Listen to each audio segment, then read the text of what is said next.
Eden felt like an idiot pressing her ear against the conference room door listening for her cue.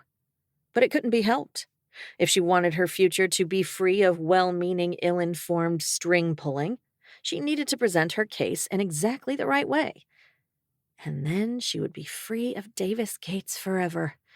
No more bumping into him outside her quarters, no more eye contact over eggs at breakfast, no more watching him romp with the dogs in the yard. Eden's resolve wavered for a moment before she gathered her wits about her. She just wanted to go back to the way things were before Davis moved in under her roof. "Are there any public comments?"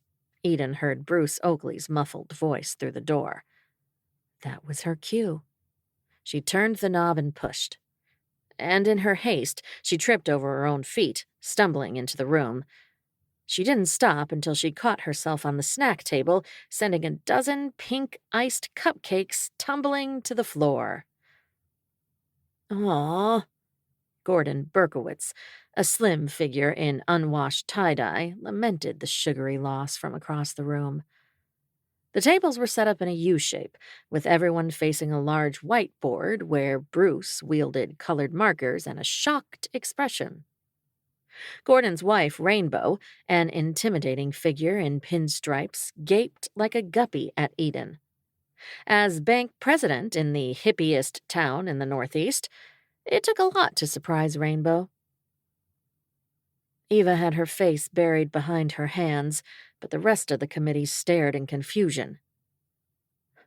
"Eden, you can't be here," Bruce gasped. If the man had worn a string of pearls, he would have been clutching them.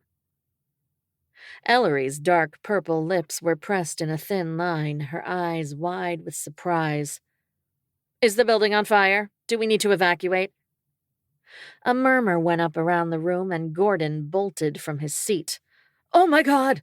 I think this shirt is flammable!" He ripped off the long-sleeve tie-dye and tossed it on the floor.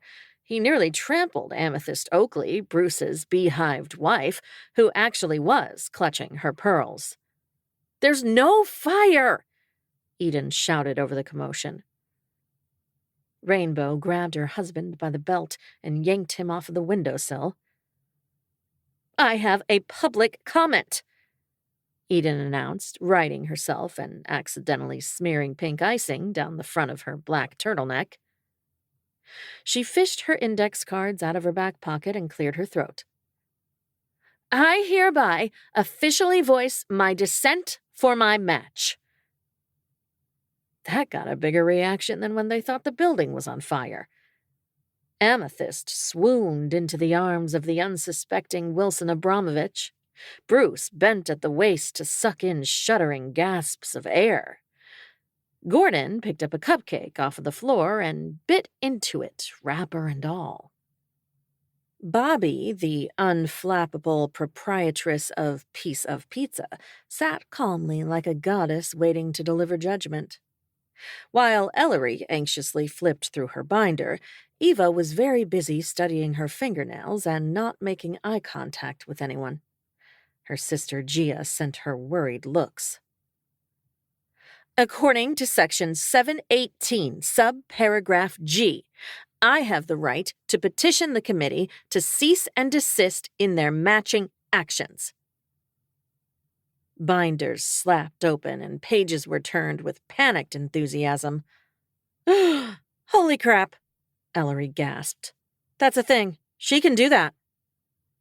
A collective gasp went up around the room. "How did you even know there was a Section 718? Bruce demanded, grabbing at his graying hair until it stood out in tufts behind his ears. "How did you know you were a match?" Rainbow asked. Eden pointed toward the whiteboard. Eden plus Davis equals love.